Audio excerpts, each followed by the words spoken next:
Olá pessoal, bom dia, tudo bom com vocês? Então, nós vamos fazer agora a correção de algumas atividades através aqui desse vídeo, para você colocar aí, né, tudo em dias, talvez você esteja atrasado.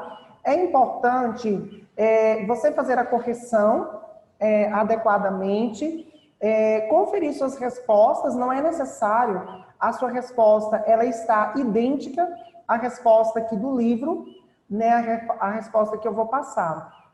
Precisa estar parecida, né? Não precisa estar idêntica. Então, não precisa você sair apagando tudo também, não.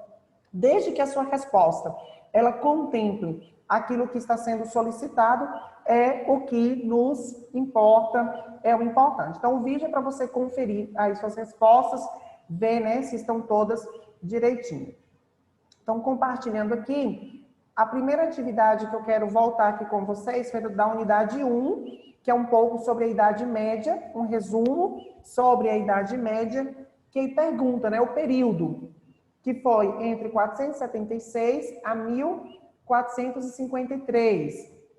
A estrutura social, rei, nobres, clero e servos, a política, o sistema feudal, a economia, a agricultura e a cultura, música sacra, visão do homem voltada para Deus. Então, aqui, essa atividade, ela está na página 453. B. Preencha o esquema com os principais aspectos que diferenciam a alta e a baixa Idade Média. Então, na alta Idade Média, a gente tem século V, século VI, século VII, século VIII, século IX. Século X, entre, né, a alta e a baixa Idade Média, ficou dividindo o século X à metade. Então, a gente tem um pouco do século X, depois século XI, XII, XIII e XIV. Então, a alta Idade Média, quais eram as características? Formação do feudalismo. Na baixa Idade Média, a gente tem a decadência do feudalismo. Economia de base agrária. Na baixa Idade Média, a gente tem um renascimento comercial, urbano e cultural. Na alta Idade Média, a gente tem um fortalecimento do poder local, senhores que são senhores feudais. Na baixa Idade Média, a gente tem um fortalecimento do poder nacional, representado pelo rei. Pronto? Então, faço aqui nessas correções. Seguindo aqui, nós vamos pegar agora as atividades da unidade 2, a partir da página 465.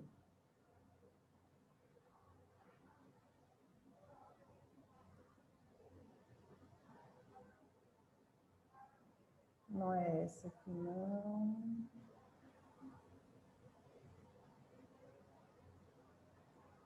Aqui. Então, vamos lá. Pergunta: em que consistiam as grandes navegações? Explique qual era o objetivo desse empreendimento. As grandes navegações referem-se ao período histórico entre os séculos XV e XVI, em que países como Portugal e Espanha começaram a fazer longas viagens pelos oceanos em busca de interesses comerciais satisfatórios. Essas viagens foram feitas para conquistar novos mercados em diferentes partes do mundo, por meio da exploração de novos territórios, além de encontrar uma rota alternativa para as Índias.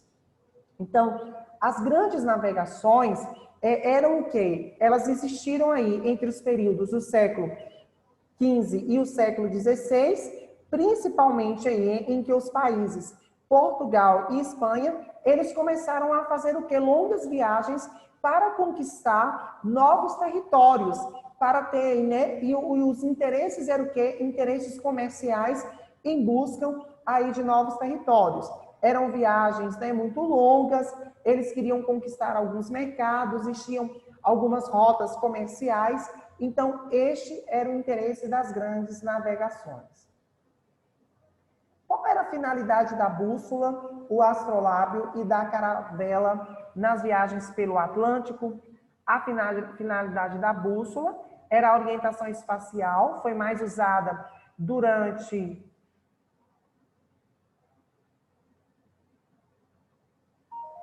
Durante os descobrimentos, o astrolábio era um instrumento naval antigo, usado para medir a altura dos astros acima do horizonte e para determinar a posição dos astros no céu. Durante muito tempo, serviu como instrumento para navegação marítima. As caravelas eram consideradas as melhores embarcações para navegação em alto mar, eram confeccionadas em madeira e transportavam a tripulação e mercadorias, suportando toneladas de carga. Como os europeus classificaram o mundo após as descobertas marítimas, explique cada uma das nomenclaturas. Com a expansão marítima e a descoberta dos novos territórios, os europeus classificaram o mundo em 3 categorias. O Velho Mundo, que correspondia ao continente já conhecido como Europa, Ásia e África. O Novo Mundo, como referência à América, e posteriormente o Novíssimo Mundo, para representar a Oceania. O que foi o Tratado de Tordesilhas?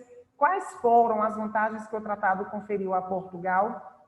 O Tratado de Tordesilhas, como a gente viu, foi um acordo entre Portugal e Espanha, que definia todas as terras que estivessem até 370 léguas a leste do arquipélago de Cabo Verde seriam portugueses, e as localizadas a oeste seriam espanholas. Esse acordo era vantajoso para Portugal, pois garantia a posse do litoral atlântico da África, região já explorada pelos portugueses, além de uma parte do território americano. Então, aqui a gente tem um mapa. Para confeccionar esse mapa, você vai pegar, né, a linha de vermelho imaginária proposta pelo Tratado de Tordesilhas, no comprimento coordenado 46 graus ao oeste. Você vai pegar aqui o mapa que está lá na página, você vai voltar aqui, página 461. Voltando aqui.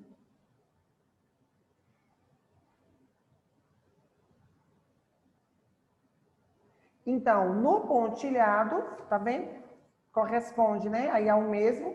Então, nesse pontilhado aqui, pegando, né, no Oceano Pacífico, a gente tem um tratado de Saragossa de 1529. O Tratado de Tordesilhas está aqui, tá vendo? 370 mil léguas. O Trópico de Câncer está aqui em cima.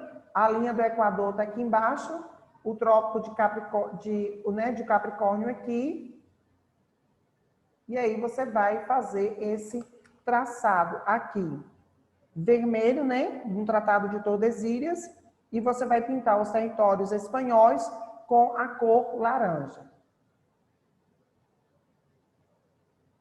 Seguindo aqui. Por que os europeus decidiram se aventurar no Oceano Atlântico? Os europeus decidiram se aventurar no Oceano Atlântico, processo histórico conhecido como expansão marítima em busca de novas rotas comerciais para a Ásia, mas também motivados pelo desejo de explorar e encontrar novas riquezas. Leia as frases a seguir e circule os conceitos correspondentes no caça-palavras. Então, território localizado na Ásia, alcançados pelos portugueses em 1498, a Índia, segunda monarquia europeia a investir na expansão ultramarina.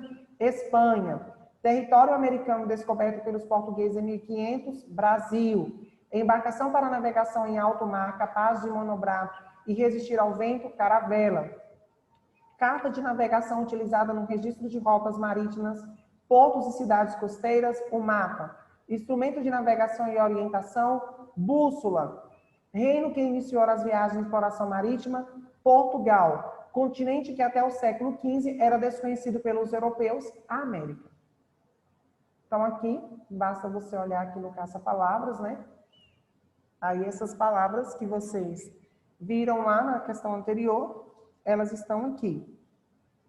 Então dei uma visualizada, né? Verifique se você achou todas. Para achá-las, suas respostas precisam estar corretas. A expansão marítima europeia. Tecnologias marítimas contribuíram para as conquistas marítimas dos séculos XV e XVI, a cartografia, a bússola, o astrolábio e as caravelas. Expansão marítima portuguesa. Os portugueses foram os primeiros a se aventurarem no Oceano Atlântico e investir em tecnologia marítima. Em 1498, alcançaram as Índias. Em 1500, o Brasil. Expansão marítima espanhola. A monarquia espanhola foi a segunda a investir em expansão marítima. Em 1492, Cristóvão Colombo desembarcou no continente americano. Perspectiva europeia de mundo. Classificação de mundo estabelecida pelos europeus. Velho mundo, Europa, Ásia e África. Um novo mundo, que é a América, que depois eles conquistaram, e o novíssimo mundo, a Oceania, que foi outro território que também eles conquistaram. Então, verifique aí as questões, né, suas respostas, se estão todas corretas ou aproximadamente aqui no que se pede, certo? Qualquer dúvida é só chamar, só nos procurar, que nós estamos aqui.